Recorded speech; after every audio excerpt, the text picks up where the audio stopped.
Alhamdulillahilladzi arsala rasulahu bil huda wa dinil haqq liyuzhhirahu 'ala dini kulli wa kafa billahi syahida. Asyhadu an la ilaha illallah wa asyhadu anna Muhammadan abduhu wa rasuluhu amma ba'du la nabiyya ba'da. Alhamdulillah ya, hari ini kita masih bisa berkumpul, masih bisa merasakan nikmat nafas, masih bisa merasakan nikmat bergerak, beraktivitas, dan melakukan kegiatan yang bermanfaat lainnya ya. Alhamdulillahirrahmanirrahim.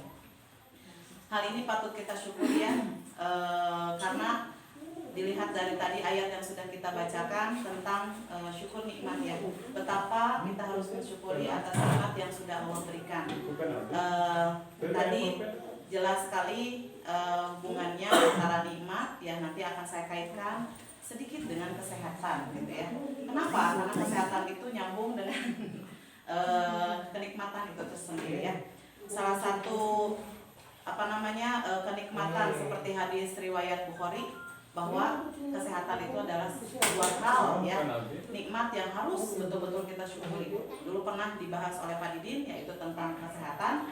Yang pertama, yang kedua tentang, ada yang masih ingat? Lupa ya?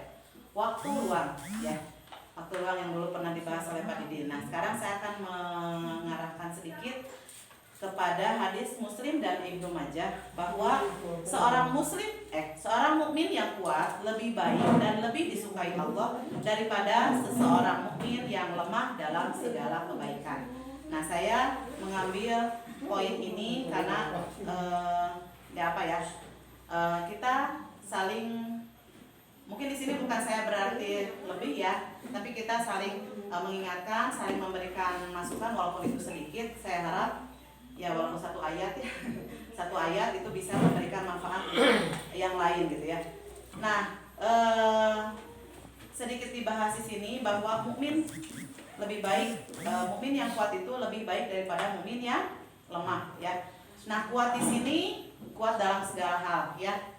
Pertama, dia kuat dalam segi tekad yang jujurnya ya. Dalam kejujuran dia kuat untuk memegang teguh pendirian. Kemudian semangat ya, semangat pantang menyerah.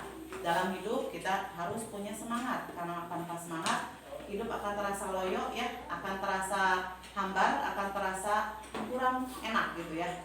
Ibarat seperti masakan tanpa garam, tanpa gula, tanpa petsin, yang istilahnya petsin, royco gitu ya, itu tidak akan enak kan ya. Nah, begitu pula dengan kekuatan kita, salah satu yang bikin kita kuat itu adalah semangat pantang menyerah ya. Kemudian mempunyai keinginan yang kokoh ya. Jadi punya, di samping punya tekad, jadi punya keinginan juga. Pasti semua orang di sini memiliki keinginan yang lebih ya. Misalnya saya pengen apa ya? Kurus. Saya pengen kurus. Ya, itu bisa jadi motivasi kuat ya. Dan itu sudah saya alami. Itu kembali lagi ke motivasi diri sendiri ya. Jadi memang keinginan itu akan membawa kita ke jalur yang kita inginkan gitu ya. Jadi kalau misalnya kita ingin jalurnya lurus ya insya Allah lurus kan, berarti kan kita harus punya keinginan lurus gitu ya. Tapi kan akan lain ketika kita punya keinginannya misalnya salah gitu ya, nanti kan akan jadi salah gitu ya, seperti itu. Kemudian cerdas di sini artinya harus bisa mensikapi segala kebutuhan yang ada di masyarakat ya. Maksudnya diri kitanya ketika ada di masyarakat, ketika kita berada di suatu tempat, di suatu wilayah, kita harus bisa memilah dan memilih apa yang kita butuhkan gitu ya. Dan yang terakhir adalah tubuh yang sehat ya. Nah, di sini mukmin yang tadi yang kuat itu jadi ditopang oleh ruh, akal dan fisik, ruh, akal dan fisik. Jadi ruhnya pun tadi ya, tekad yang kuat, kemudian semangat ya. Nah, kemudian akalnya tadi cerdas ya, cerdas memilih dan memilah apa yang kita butuhkan, yang terbaik untuk kita kita utamakan, yang bermanfaat untuk kita lebih utamakan. Dan kemudian fisik. Nah, fisik di sini adalah tubuh yang sehat berarti ya. Nah, di dalam tubuh yang sehat terdapat jiwa yang kuat. Nah, pasti semuanya hafal ya. Terdapat jiwa yang ini. Nah, sebenarnya dua hal fisik dan ruh ini sangat kuat sekali ya. Dua-duanya penting, bukan berarti salah satu, karena tidak menjamin ketika fisik kuat pun seperti apa seperti orang gila ya, tapi dia tidak punya ruh, tidak punya pemikiran ya, keinginan, ya udah lempeng we kan gitunya orang gila mah, tidak punya ini. Nah kita mah tidak boleh seperti itu, kita mah harus punya keinginan, pantang menyerah dan lain sebagainya gitu ya. Nah itu jadi dua hal yang tadi saya titik beratkan, yaitu kuat itu dari sisi ruh, akal dan fisiknya ya. Nah kemudian kenapa tubuh yang sehat ini? Karena kita dianjurkan oleh Rasulullah untuk menjaga kesehatan. Kemudian Rasulullah pun juga memberikan contoh untuk berolahraga ya. Sudah pada tahu mungkin ya olahraga apakah yang Rasulullah anjurkan kepada kita muslim? Berenang, kuda ya, berlari ya, itu ada hadisnya, berkuda, berlari dan berenang ditambah dengan memanah ya. Nah ada juga hadis yang mengatakan ya dari Rasulullah, ajarilah ya anak-anakmu ya yang laki-laki itu berenang dan memanah, diutamakannya. Kalau yang perempuan itu memintal untuk kaum wanita itu ya. Jadi artinya seorang anak itu harus diberikan keterampilan, betul, harus diberikan keterampilan agar mereka bisa melakukan aktivitas dan bisa bergerak, intinya itu mungkin ya. Jadi bukan hanya dari seginya tapi bergeraknya. Nah kalau untuk yang lainnya seperti ini kan ada hadis yang mengatakan semua hal di dunia ini adalah sia-sia kecuali ada beberapa hal ya yang tidak sia-sia ya, termasuk di dalamnya ada zikir ya. Nah mau tahukah apa itu 4 hal tersebut? Oke. Yang pertama, nah ini mungkin yang paling disukai oleh para suami istri ya. Bermainnya sang suami dan istri. Ya, ini bermainnya memang beberapa, silahkan ya menginterpretasikannya masing-masing. Tapi yang jelas artinya di sini harus ada kesinambungan antara si suami dan si istri gitu ya. Nah ini hadis ya. Jadi betul-betul saya juga ketika membaca subhanallah geningannya ternyata ini hadis Abu Nuaim al-Asbahani ya. Mengatakan yaitu tadi pertama bermainnya sang suami dan istri. Kemudian yang kedua itu pengajaran seseorang terhadap kudanya ya. Nah maksudnya bukan hanya terhadap kuda, mungkin di sini lebih bisa diartikan kepada kita harus memberikan pengajaran kepada orang lain dengan syarat telaten dan sabar mungkin ya. Nah karena kuda kan lumayan ya membutuhkan tingkat kesabaran yang cukup tinggi gitu ya. Nah mungkin kita sudah ada sangkut pautnya karena kita berada di dunia pendidikan ya. Jadi nyambung sekali dengan peran kedua ini ya. Jadi adanya pengajaran gitu ya. Mungkin kalau di sini dicontohkan, diibaratkan terhadap kuda, kalau kita mungkin kepada siswa ya. Jadi ya subhanallah pahala dan ininya begitu besar kita sebagai guru ya, alhamdulillah. Dan itu menjadi ladang pahala buat kita, mengumpulkan banyak pahala biar nanti kita menuai hasilnya di akhirat ya. Oke, kemudian yang ketiga, nah larinya seseorang di antara dua garis ya. Yang mana garis teh? Finish. Start dan finish. Artinya berarti harus ada usaha ya, dari mulai awal sampai akhir itu harus dilakukan gitu ya. Jadi tidak bisa ini. Dan yang terakhir adalah seseorang yang mempelajari renang. Nah 4 hal ini tidak sia-sia, betul-betul tidak sia-sia. Ini Rasulullah sudah memberikan gambaran gitu ya, bahwa hal-hal yang tadi saya sebutkan 4 hal itu betul-betul tidak mubazir gitu ya. Ini termasuk zikir kepada Allah, mengingat Allah ya.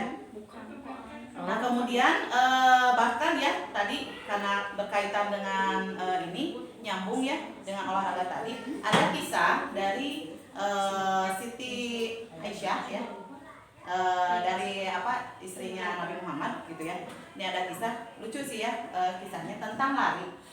Nah suatu saat ketika Rasulullah bersama para sahabat mengadakan dalam sebuah perjalanan gitu ya. Nah Rasulullah menyuruh kepada para sahabatnya untuk duluan, ya silahkan wahai sahabatku duluan berjalan duluan gitu ya, istilahnya disuruh berjalan duluan. Nah sudah agak jauh, jadi Rasulullah diam dulu gitu ya bersama istrinya. Aisyah. Sudah agak jauh, baru Rasulullah mengajak kepada Aisyah, wahai Aisyah, mari kita berlomba lari. Ya sampai segitunya gitu ya Rasulullah mengajak istrinya gitu ya, ayo lari. Akhirnya mereka berlari ya, dan akhirnya bisa dibayangkan siapa yang menang? Siti Aisyah menang. Pada saat itu dia juara ya istilahnya dibandingkan Rasulullah gitu ya. Ya dengan berseri-serinya Siti Aisyah meledek Rasulullah, saya kuat gitu ya, saya ini. Nah suatu saat udahlah ceritanya lewat, ganti lagi dengan perjalanan berikutnya, melakukan lagi hal yang sama gitu ya. Nah apa namanya, Rasulullah mengajak kembali berlari, dan ternyata untuk yang kedua kalinya mah siapa yang menang? Rasulullah menang. Tahu nggak kenapa? Salah satunya tuh karena Aisyahnya gemuk. Salah satunya tuh ya. Jadi yang kedua mah, yang pertama mah badannya tidak terlalu gemuk sehingga dia larinya kencang gitu ya, nggak berat gitu istilahnya. Kalau yang kedua mah Siti Aisyahnya dia gemuk gitu ya. Nah itu jadi satu hal yang bisa sedikit menghambat mungkin ya. Nah ini saya sedikit menyambungkan gitu ya dengan hidup sehat gitu ya. Salah satunya yaitu ya tadi dengan badan yang gemuk ya, kita bisa bayangkan 5 kilo air galon kita bawa-bawa kemana-mana itu kan rasa berat ya. Berbeda dengan ketika kita ya tidak memegang apa-apa gitu. Nah ibaratnya mungkin seperti itu. Nah tadi contoh dari cerita Siti Aisyah itu ya salah satu yang bisa mengilhami bahwa memang berarti Rasulullah pada saat itu apa namanya ya mengingatkan kepada Siti Aisyah bahwa ini ada perbedaan ketika kamu gemuk dan ketika kamu kurus gitu ya. Nah seperti itu. Nah di sini saya ingin memberikan tips sehat ya, sedikit tips sehat untuk kita, untuk saya juga ya mengingatkan kembali bagaimana caranya ingin sehat. Pada ingin sehat kan semuanya? Ya, karena ya kesehatan itu sangat nikmat sekali ketika kita tidak bisa melakukan aktivitas tidak sehat lah intinya. Aktivitas kan tidak jalan ya, makan pun juga terkadang tidak enak ya kalau sudah sakit mah gitu. Nah ini tips sehat. Pertama belajar untuk menurunkan berat badan bagi yang kelebihan ya. Kalau yang sudah ideal mah ya tidak perlu ya. Kalau yang sudah ideal mah tidak perlu banget. Kenapa? Ya ini mah hanya mengingatkan saja. Kenapa yang tadi ya, kisah yang tadi, karena memang akan terasa berat dan itu akan mengganggu aktivitas kita. Rasulullah mengingatkan jangan kamu terbuai salah satu antara ibadah dengan jasmani yang sehat ya. Artinya begini, kalau terlalu banyak ibadah juga salah ya, tanpa memikirkan kesehatan fisik ya. Kesehatan fisik pun juga tanpa ibadah hambar kan ya, tidak akan ada nilainya gitu kan, seperti itu. Jadi memang dua hal ini penting. Artinya berarti ya kita harus bisa dan mau menjaga kesehatan. Nah bagaimana caranya untuk sukses turun berat badan? Ada yang tahu? Ya, sedikit memberikan masukan ya. Jadi kalau dalam dunia kesehatan itu kita mengenal defisit kalori. Sering mendengar ya, apa itu kalori? Kalori itu nilai kandungan yang ada dalam sebuah makanan. Jadi walaupun makanan itu sehat, tetap ada kalorinya. Ya, walaupun buah-buahan pun juga tetap ada kalorinya. Nah, kenapa kalorinya ini bisa harus defisit? Defisitnya berarti kan minus ya. Ya, nah ibaratnya seperti ini. Kebutuhan tubuh kita misalnya tiap orang berbeda ya. Saya kebutuhannya 1.300. Berarti dalam satu hari saya membutuhkan kalori itu 1.300. Kalau misalnya lebih, nah yang kelebihan itulah yang akan menjadi lemak gitu ya, seperti itu. Nah sekarang kalau misalnya makanan sehat pun juga makanan yang ada mah sehat, misalkan buah-buahan, buah-buahan juga ada kalorinya, cuma mungkin lebih rendah dibanding makanan-makanan yang berlemak misalnya atau berminyak dan lain-lain gitu ya. Nah ini kenapa harus defisit? Jadi asupan yang kita makan harus kurang dari 1.300 gitu. Jadi biar tidak jadi lemak tadi gitu ya. Nah caranya untuk tahu, ya nyambung lah nggak apa-apa. Caranya untuk tahu kita kalorinya berapa, ya memang harus ada perhitungannya gitu ya. Pertama itu harus ada perhitungannya. Kemudian tapi memang rata-rata ya seperti saya atas 1.300-an ya. Saya sudah mengukurnya itu. Nah itu apabila kalorinya lebih maka itu akan menjadi lemak dan hal yang baik ketika kita mau turun berat badan itu pertama lemaknya harus turun ya. Lemak itu ada dua, lemak yang ada di belakang perut ya. Nah itu dulu saya itu contohnya saya ya, dulu kan lemak gede ya, itu yang di belakang perut itu lemak subkutan namanya. Dan ada yang lemak di bagian bagian dalam, jadi organ tubuh kita seperti ginjal, pankreas, jantung dan lain-lain itu ada lemaknya. Jadi ada dua lemak tuh. Nah ya kedua-duanya penting untuk dihilangkan. Tapi sebenarnya lemak itu tidak bisa hilang karena itu adalah bagian dari tubuh kita. Kita ada kebutuhan lemak itu yang kita butuhkan untuk pembakaran kalori, pembakaran tubuh, metabolisme tubuh ya, membutuhkan ketika ginjal bergerak, ketika lambung berfungsi dan lain-lain itu semua dipakai gitu, si kalori yang 1300 itu gitu ya. Nah itu fungsinya kita butuh kalori itu salah satunya ya, untuk meregenerasi tubuh kita di dalam gitu ya. Nah seperti itu. Nah kemudian tadi lemak harus turun. Oh iya satu lagi, jadi lemak itu tadi kata saya lemak tidak hilang ya. Jadi dia tuh sebenarnya ada, hanya sifatnya tuh dia tuh mengecil gitu loh. Nah terus kalau misalnya kita ini dia mengembang gitu.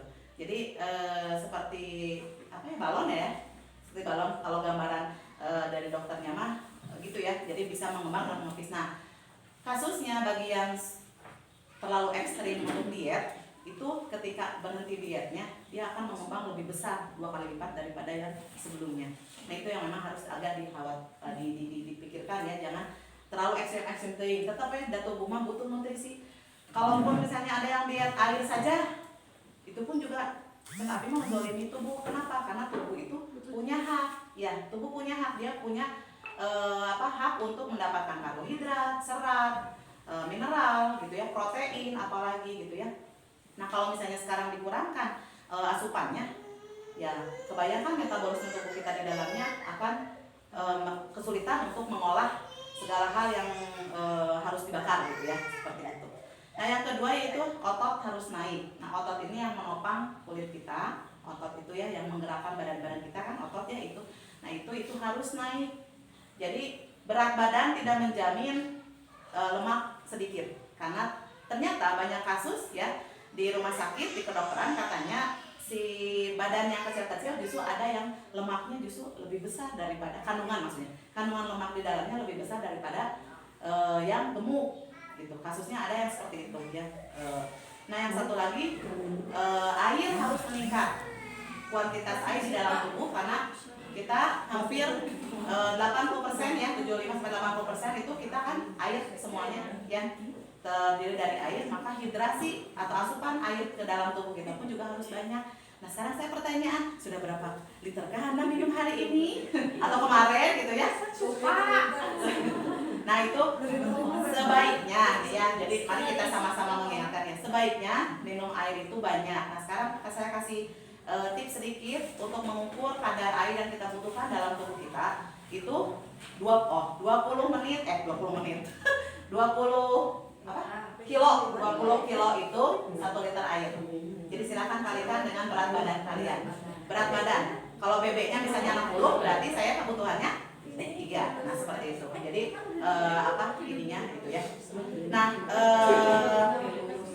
dan satu lagi yaitu mengubah pola makan ya. Jadi salah satu hal yang bisa kita usahakan adalah merubah pola makan kita dengan pola makan yang baik. Insya Allah asupan yang baik akan menghasilkan tubuh yang sehat, kuat dan berstamina ya.